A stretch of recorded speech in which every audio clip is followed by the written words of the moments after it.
Bonjour à tous et bienvenue à notre atelier spécial PME. Je vous remercie de vous être connectés. J'imagine qu'il y a encore quelques retardataires qui vont nous rejoindre, mais on est un peu obligé de commencer bien à l'heure parce que notre atelier est timé et il dure précisément 45 minutes. Donc, je suis Charlotte Rix-Nicolaisen, je suis responsable du bureau Europe d'Auvergne-Rhône-Alpes Entreprises et je suis l'animatrice de cet atelier. Je suis assistée par Quentin Courbon, qui est chargé de mission Europe et internationale du pôle CIM et qui va s'occuper de recevoir vos questions via le chat et les poser à nos intervenants, Odile Hénin, coordinatrice nationale du programme Eurostars, et Pascal Formissin, qui est point de contact national PME. Et je leur souhaite à tous les trois le bienvenu. Je voulais aussi préciser que cet atelier a été préparé en collaboration avec plusieurs des partenaires de la journée Ambition Europe, notamment Clément Dio d'Innovalliance, Émilie Roméo de Lyon Biopôle, Laure Quentin de Minalogique, Annabelle Sion de Plastipolis, Camille Fèvre de Pulsalis et Rénal Gilbert de la région Auvergne-Rhône-Alpes. Et je leur remercie tous, bien sûr, pour la participation à la préparation de notre atelier. Avant de démarrer, juste quelques mots sur le fonctionnement de l'atelier. Donc, comme je disais, 40 minutes pile, et 45, pardon, on va quand même laisser les dernières 5 minutes pile pour l'atelier. Vos caméras et micros sont coupés vous pouvez poser toutes vos questions via le chat. Et si on n'a pas le temps de répondre à toutes les questions que vous posez lors de cet atelier, nous allons vous faire un compte rendu avec les questions et leurs réponses suite à l'atelier. Donc, ce compte rendu sera disponible le plus rapidement possible sur la plateforme de l'événement. Donc, comme vous avez vu, la thématique de notre atelier, c'est spécial PME. Et comme vous l'avez peut-être déjà entendu mentionner ce matin, il y a un focus particulier sur la participation des PME dans le programme européen depuis déjà plusieurs années. La Commission vise à allouer aux alentours de 20% du budget du programme 4. Donc, actuellement, on parle d'Horizon 2020 et très bientôt, on parlera d'Horizon Europe. Donc, ces 20% devraient être alloués aux PME, mais en réalité, je pense que vous êtes nombreux à le savoir, c'est encore assez compliqué pour les PME de trouver leur place dans des gros projets collaboratifs. Heureusement, il existe deux dispositifs qui sont faits spécifiquement pour les PME, donc Eurostars et EIC Accélérateur, qui sont tous les deux le sujet de notre atelier. Donc, Eurostars est un programme collaboratif, certes, mais avec un petit consortium, donc minimum de partenaires de 2 pays différents. Et EIC Accélérateur est exclusivement pour les PME très innovantes. Donc, on va rentrer dans le vif du sujet de ces deux programmes, bien sûr, et je veux du coup accueillir nos deux intervenants. Donc, Odile Hénin, et vous êtes coordinatrice nationale du programme Eurostars. Et est-ce que vous pouvez nous expliquer quel est votre rôle par rapport aux entreprises françaises? Merci Charlotte. Tout d'abord, je me présente. Donc, je suis Odile Hénin, je suis chargée d'affaires innovation internationale à BPI France et je suis en charge à BPI France du programme Eurostars. Mon rôle consiste à informer, renseigner de potentiels partenaires français sur le programme, vérifier et qualifier les partenaires français lors du process avec les informations fournies par les directions régionales BPI France, suivre les étapes juridiques et financières des lauréats finançables français et bien évidemment assurer le suivi des projets jusqu'à la communication lorsqu'ils peuvent être considérés comme des success stories. Très bien, merci Odile. Donc, ça sera à vous dans un tout petit moment de tout nous expliquer sur le programme Eurostars. Et maintenant, Pascal, en tant que point de contact national pour les PME, est-ce que vous pouvez nous expliquer comment vous intervenez auprès des entreprises et plus particulièrement, bien sûr, celles de notre région Auvergne-Rhône-Alpes? Bonjour Charlotte et bonjour à toutes et à tous. Écoutez, moi je suis donc aux mines de Saint-Étienne, je suis le directeur de la recherche et l'innovation. Mon action se situe essentiellement en recueillant les desiderata des entreprises qui viennent par différents moyens. Soit elles nous connaissent en tant que chercheurs et elles viennent nous voir pour savoir comment est-ce qu'elles peuvent transformer un projet de recherche et d'innovation en projet ou en programme européen. Et deuxièmement, par un maillage institutionnel très fort au niveau des agences de l'innovation, des EN, European Entreprise Network, voire d'autres conseillers ou en tout cas personnes qui sont dans un maillage institutionnel fort au niveau du territoire. au niveau rhône-alpin, Auvergne-Rhône-Alpin, pardonnez-moi. Comment on fait? Eh bien, écoutez, je participe avec Charlotte Rix-Nicolayson et avec d'autres experts qui viennent soit des cabinets conseils, soit des pôles de compétitivité, éventuellement des systèmes de maturation ou encore des EN. Je participe à des ateliers de maturation où au départ on définit si le projet est viable et ensuite à partir du moment où il est viable, on définit une structure de ce projet pour les aider à passer les différents caps, notamment de l'EIC Accélérateur, précédemment de l'instrument PME. Merci beaucoup, Pascal. Ce que je vous propose maintenant, c'est de rentrer un peu plus dans le détail de chaque programme. Et comme j'ai déjà mentionné, n'hésitez pas à utiliser le chat pour poser vos questions pendant les interventions de nos experts. Et comme je disais, pour toutes les questions, les réponses vont être publiées. Donnez-nous quelques jours quand même pour avoir les réponses si on ne les a pas en direct, mais très rapidement après l'atelier. Donc, on va démarrer sur le programme Eurostars. Donc, c'est un dispositif qui actuellement se situe en parallèle du programme cadre Horizon 2020. Et actuellement, les négociations sont en cours pour inclure ce programme dans Horizon Europe. Mais les changements, d'après ce que vont nous expliquer Odile, ne devraient pas être trop importants.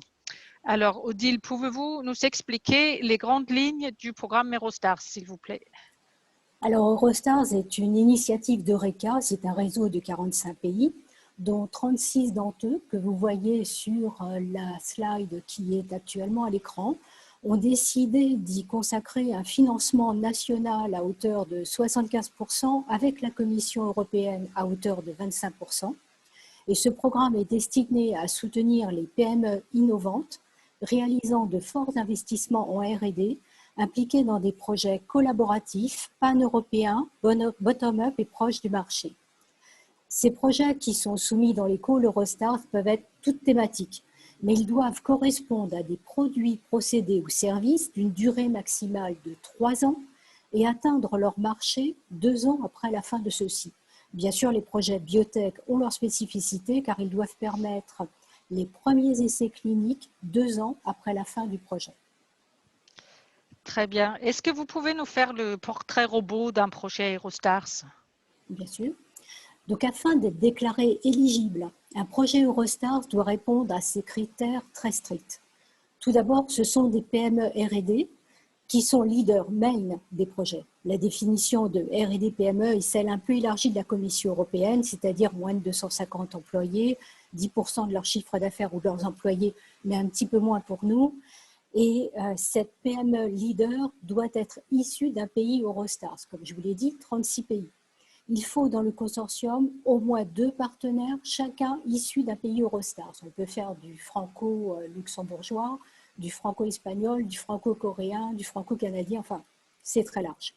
Et là où les PME R&D doivent représenter au moins 50% de la part totale du projet hors sous-traitance.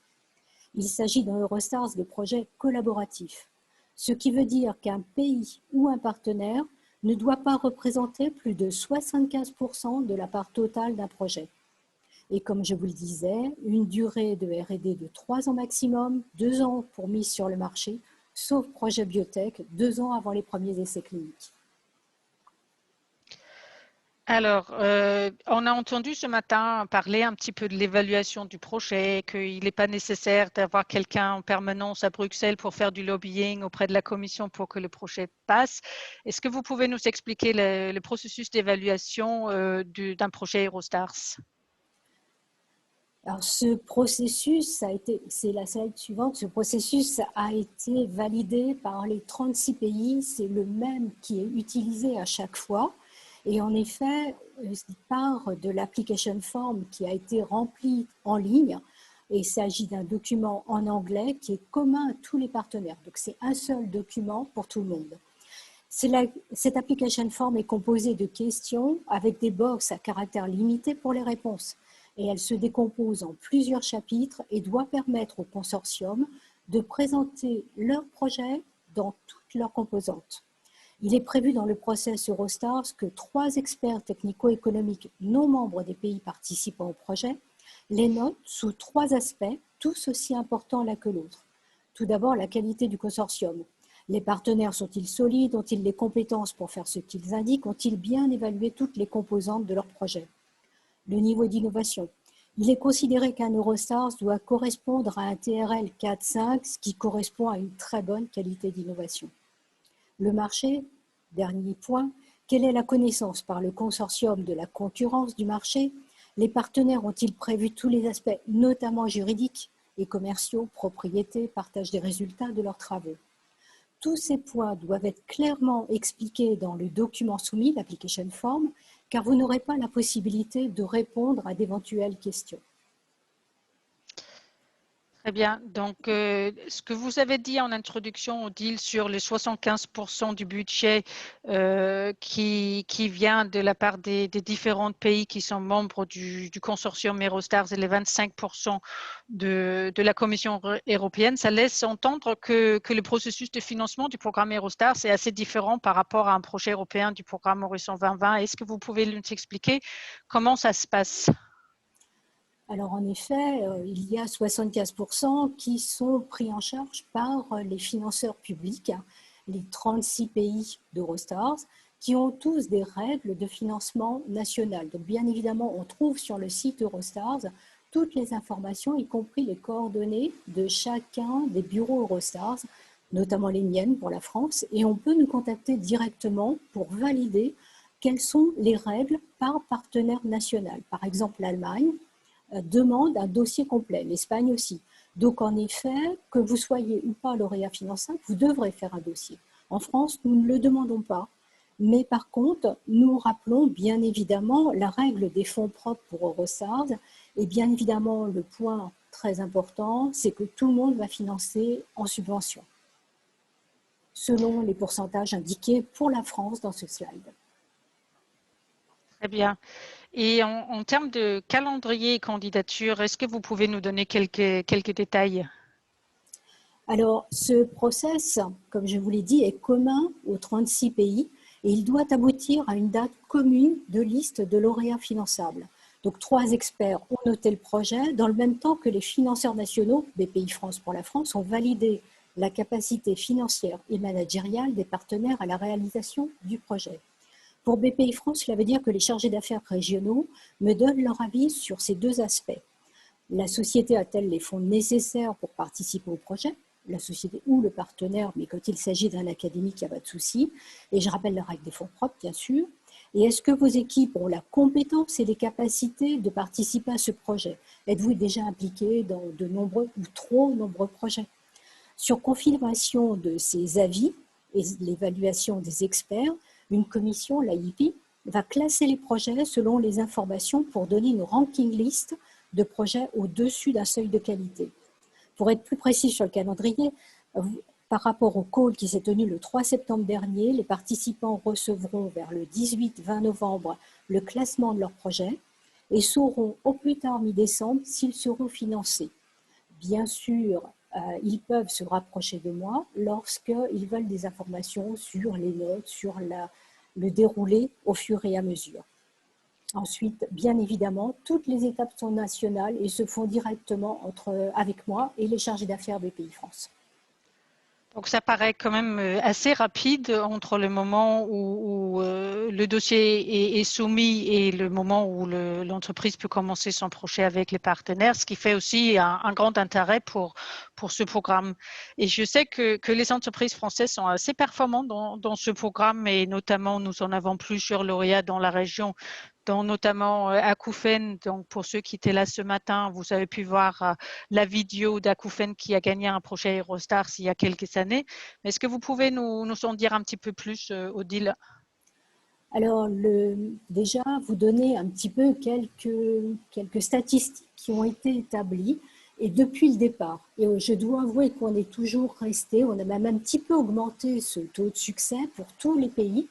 Vous voyez sur ce slide les moyennes qui ont été constatées dans le programme Eurostars et les projets dans lesquels participent des partenaires français sont également à ce niveau et on peut même dire qu'elles sont plutôt à 32-33% pour les projets qui sont lauréats finançables par rapport aux projets déposés.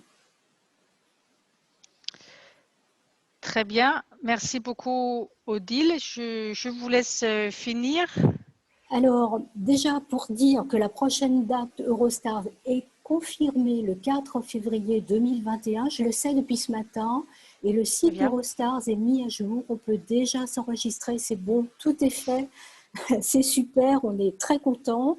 Et vous informer également qu'une troisième version du programme Eurostars est en finalisation de discussion avec la Commission européenne et les pays concernés et devrait démarrer au deuxième semestre 2021 et se dérouler à raison de 2 calls par an jusqu'en 2028. Donc on a le temps, mais en tout cas, le site Eurostars est toujours très tenu à jour et vous pouvez me contacter, vous avez ma boîte mail, bien évidemment. Je vous remercie encore de votre attention et peut-être à très vite.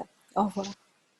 Donc, merci beaucoup, Odile. Donc, c'est une très bonne nouvelle par rapport à la confirmation du call du 4 février, parce que ça fait que finalement 2021 va démarrer avec une possibilité de soumettre un projet collaboratif.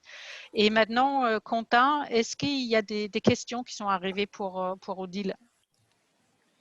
Oui, deux petites questions. Donc, merci Odile pour cette présentation très claire. La première, c'est est-ce que vous pourriez rappeler la règle ou les contraintes concernant les fonds propres pour pouvoir Alors, candidater à pour ce 1 type euro d'aide égale 1 euro de fonds propres. 1 euro d'aide égale 1 euro de fonds propres. Très bien. Concernant les taux de succès des appels Je n'entends Eurostars, plus donc rien. Je ne sais pas si c'est moi qui ai… vous m'entendez? Oui, Oui. là maintenant je vous entends. Concernant les taux de succès des appels Eurostars, vous avez mentionné 30%, c'est bien le cas? Oui, et plutôt 32-33 pour ce qui concerne les projets français. D'accord, très bien. Et une dernière question qui vient d'arriver. Est-ce que par hasard, un partenaire suisse est-il possible? Est-ce que ça figure dans la liste de la On communauté pourra Eurostars? remettre, bien évidemment, elles seront disponibles, je pense, les slides.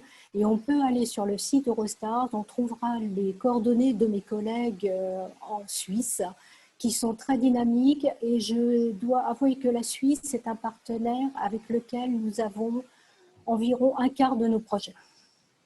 Ok, très bien. Et dernière question qui vient aussi d'arriver.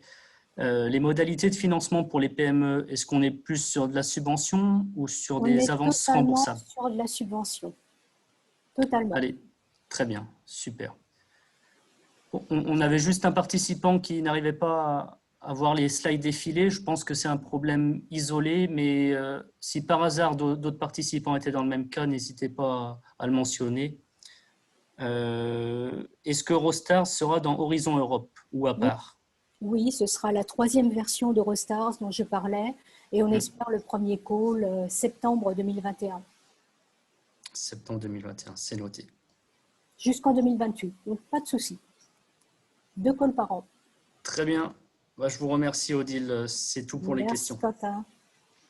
Alors, si jamais pendant l'intervention de Pascal, vous avez encore des questions qui vous arrivent pour Odile, Odile reste avec nous jusqu'à la fin de l'atelier.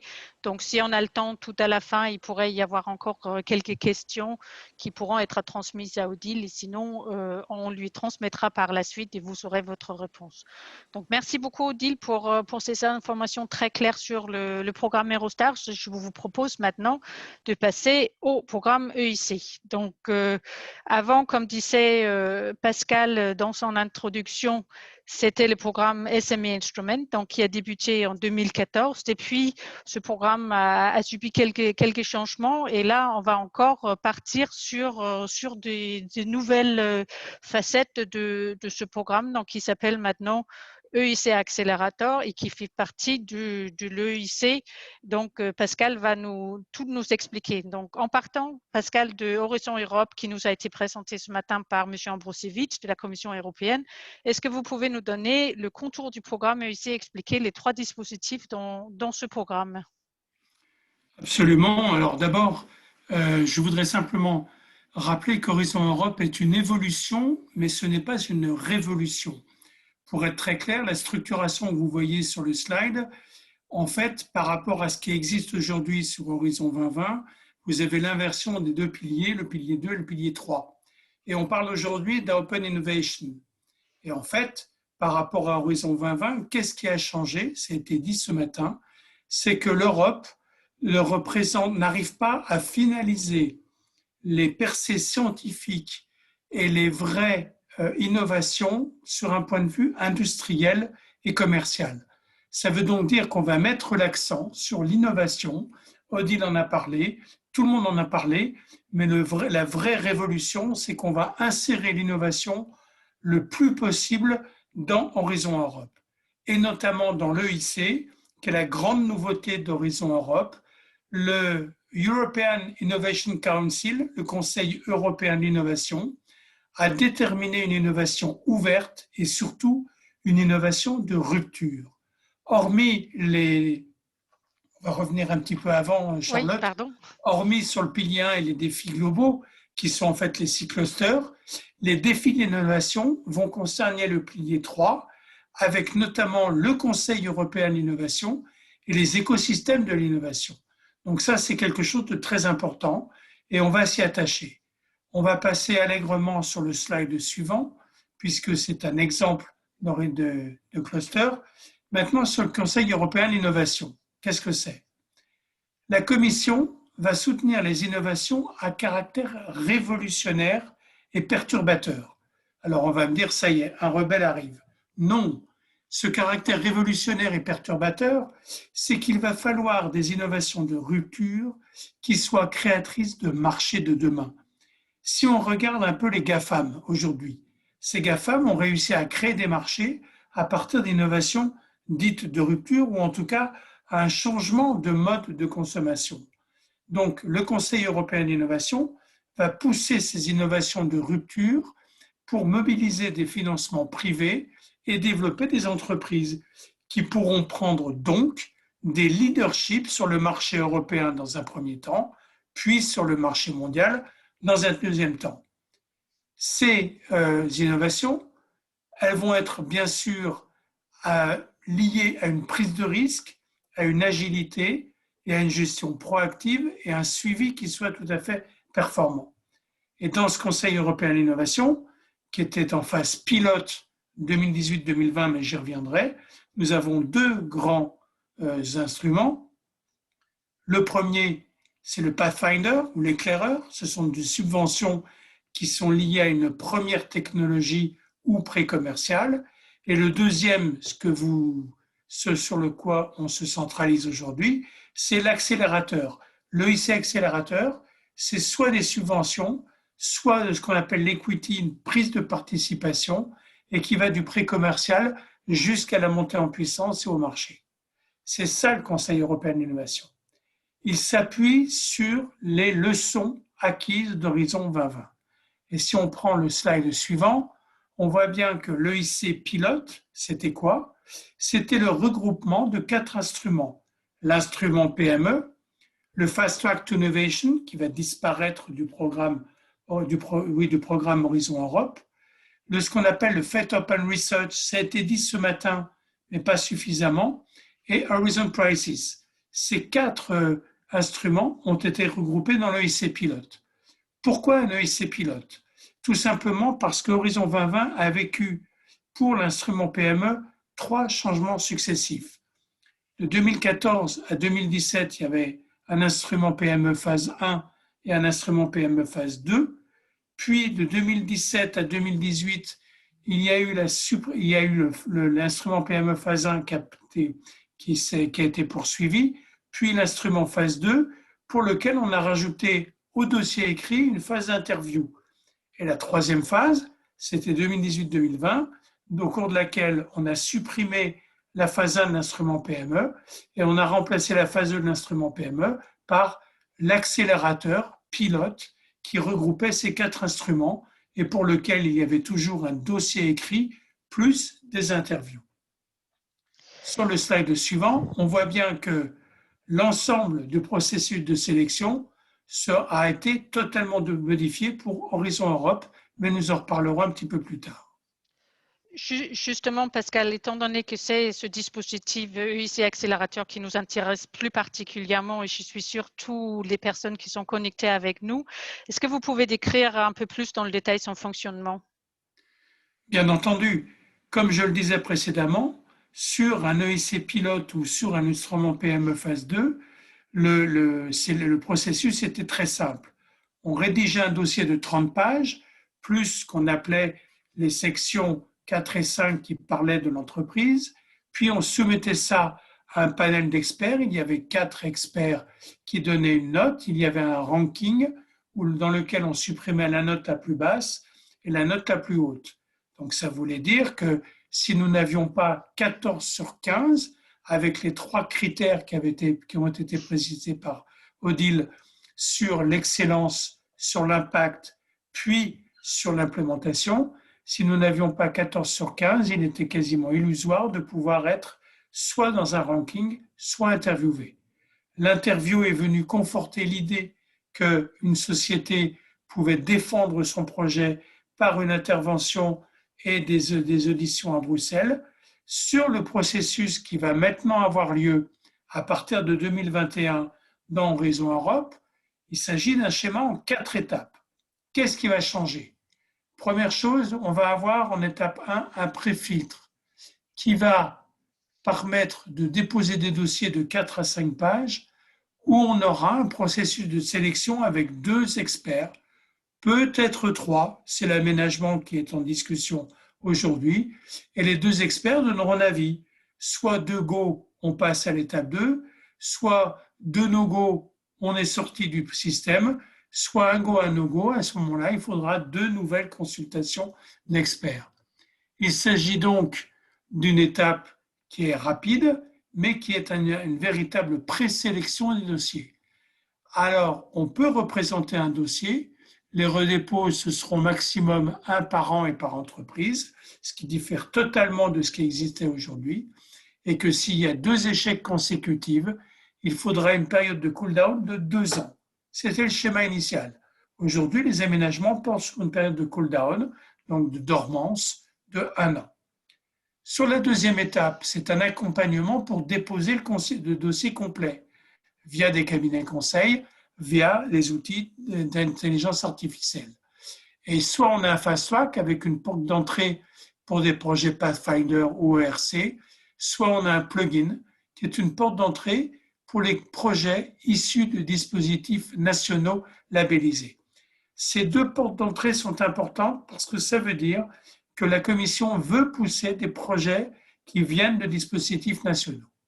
Si l'on passe à l'étape 3, c'est l'évaluation à distance, avec toujours les 4 cut-offs par an, avec les 2 experts. Il n'y a pas un scoring, mais un go-no-go. C'est-à-dire que le scoring, en fait, c'est la présélection à l'étape 1. Si on a 2 go, on passe à l'étape 3 et on continue. Sinon, c'est la sortie. S'il y a un échec, il y a une possibilité d'un redépôt à cette étape-là avec coaching.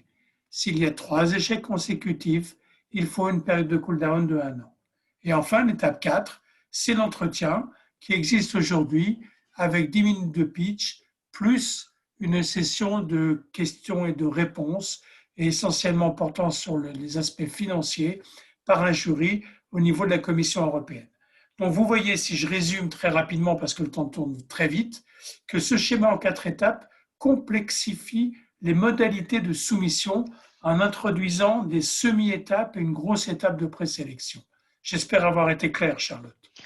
Vous étiez en effet très très clair, Pascal. Hein. Donc, on voit que pour ceux qui connaissaient instruments PME ou même l'EIC accélérateur pilote, qu'il y a quand même de très grosses différences. On voit aussi, il y a plusieurs endroits de votre présentation que ce programme est pour les PME qui sont très innovantes et très ambitieuses.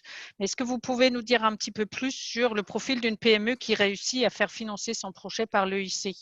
En tout cas, dans l'état actuel, parce que je sais bien qu'on ne peut pas prédire l'avenir, mais qu'est-ce que vous en pensez? Alors, nous avons fait des études, et je n'ai pas pu les présenter sur les slides, ça aurait été beaucoup trop long. On a fait des études sur les 2 premiers cut-offs de l'EIC. Le profil d'une société aujourd'hui, c'est d'un profil de 5 à 15 salariés, une boîte qui existe depuis 3, 4, 5 ans, avec surtout une immense activité d'innovation et des vraies innovations de rupture, que ce soit au niveau de la santé, que ce soit au niveau de l'énergie, que ce soit au niveau de la digitalisation. La digitalisation, nous avons Laure Quintin qui est aussi PCN-PME, qui vraiment, on appuie terriblement sur la digitalisation des entreprises et les aspects numériques. Et enfin, sur ces entreprises, ce sont des entreprises qui ont un gros portefeuille de propriété industrielle. Souvent, cet aspect est négligé, il doit être pris en compte impérativement.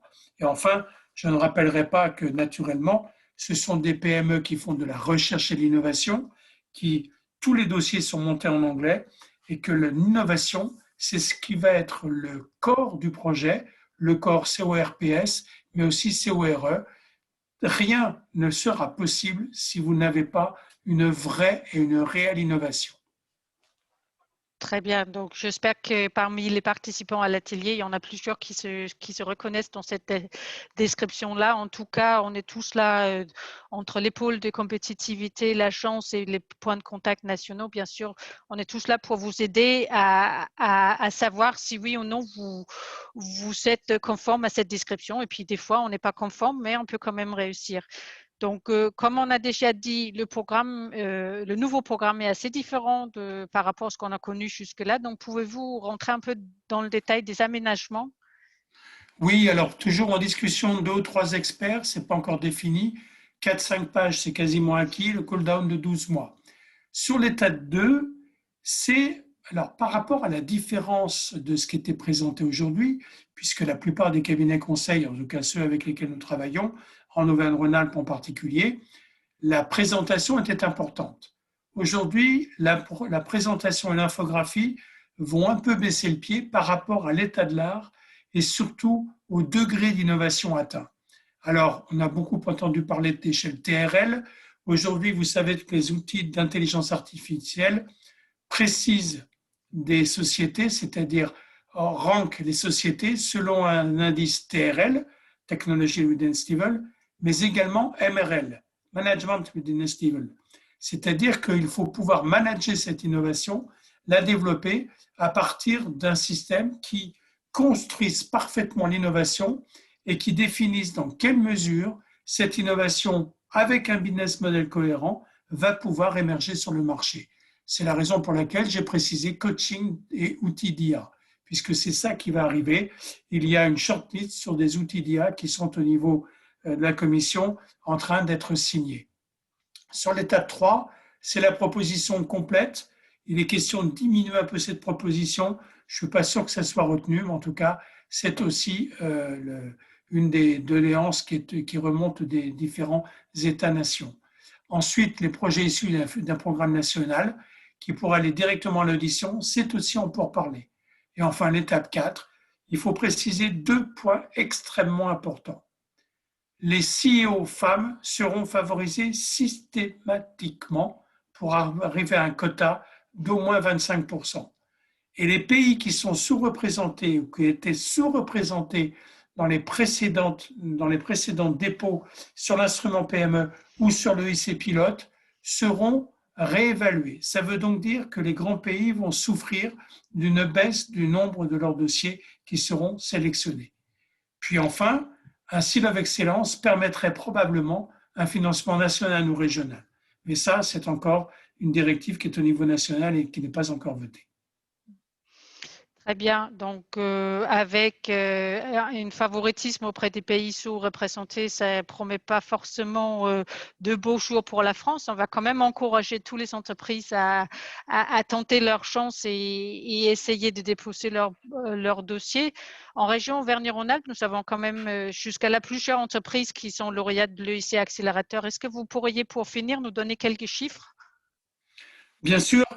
Sur les 3 premiers cut-offs, c'est-à-dire de l'EIC pilote, parce que nous n'avons pas les résultats d'octobre 2020. Sur les 3 premiers cut-offs, la France a récupéré le premier montant de tous les pays avec 125 millions d'euros. Et la région en a pour près de 50 millions. Donc, ce n'est pas neutre. Et cette région Auvergne-Rhône-Alpes fait parfois jeu égal avec l'Île-de-France. On souffre simplement de quoi? Simplement dans des projets. Les sièges sociaux sont à Paris, alors que les laboratoires sont ici en région et c'est récupéré par Paris. C'est le seul point. Sur la moyenne des projets français et des projets Rhône-Alpes, Auvergne-Rhône-Alpes a toujours au moins 1 à 2 projets financés. Les interviews, c'est au niveau de 3, mais a toujours au moins 1 ou 2 projets financés sur les 4 derniers cut-offs. La moyenne étant de 8 projets financés au niveau français sur les 4 derniers cut-offs. Je n'ai pas les résultats d'octobre 2020, pardon, mais on suppose que le nombre de dossiers soumis a été très important. Juste pour vous indiquer le nombre de dossiers déposés. La moyenne est de 1850 sur les dépôts d'octobre 2019, de janvier 2020. En mars 2020, comme vous le savez, le Covid a pris le pas, il y a eu 4500 dossiers déposés qui étaient à la fois pour l'innovation et à la fois pour le Covid. Globalement, 1600 et 2700. Et puis enfin, en mai 2020, on est retombé à une moyenne de 2500 dossiers assez classique. Les Français se classent très bien. Les Français sont aujourd'hui dans le top 3 des principaux pays qui déposent sur l'EIC accélérateur pilote. Alors, comme les modalités changent, je n'ai pas d'idée de ce qui va se passer. Les taux de succès étaient de 3 à 4% et Auvergne-Rhône-Alpes était la deuxième région de France à avoir du succès. Et les derniers succès, par exemple Axosciences, j'en cite certains, ou l'Actips qui a vraiment beaucoup œuvré au niveau de l'instrument PME, mais également au niveau de l'EIC accélérateur, ou Signia Therapeutics, sont des exemples tout à fait majeurs au niveau de notre région Auvergne-Rhône-Alpes. Et souvent, les Parisiens nous copient sur les ateliers de maturation.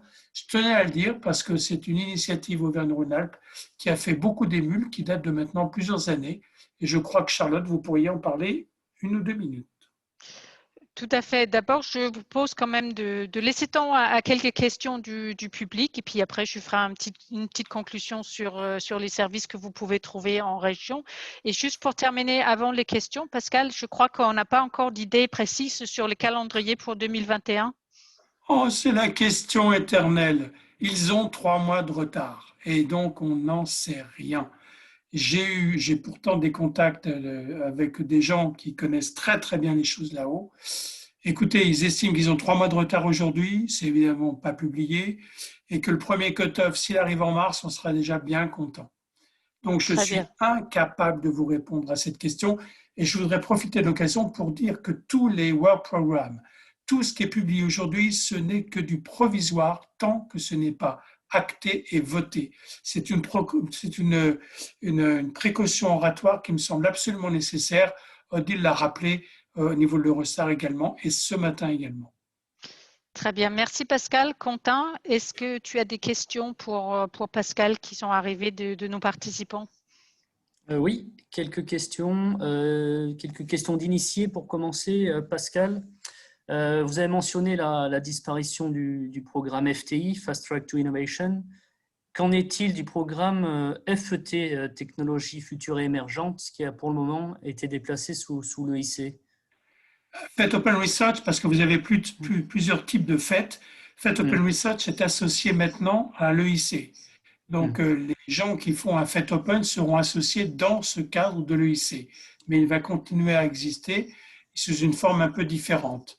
Mais de toute façon, il continuera parce que FET Open Research a un énorme succès auprès des chercheurs avec des entreprises. Il faut savoir qu'aujourd'hui, quand on présente, et j'en parle à bon escient dans le cadre de mes fonctions, quand on présente un projet FET Open, s'il n'y a pas d'industrie derrière, c'est même pas la peine d'essayer. Nous ne serons pas sélectionnés par Bruxelles.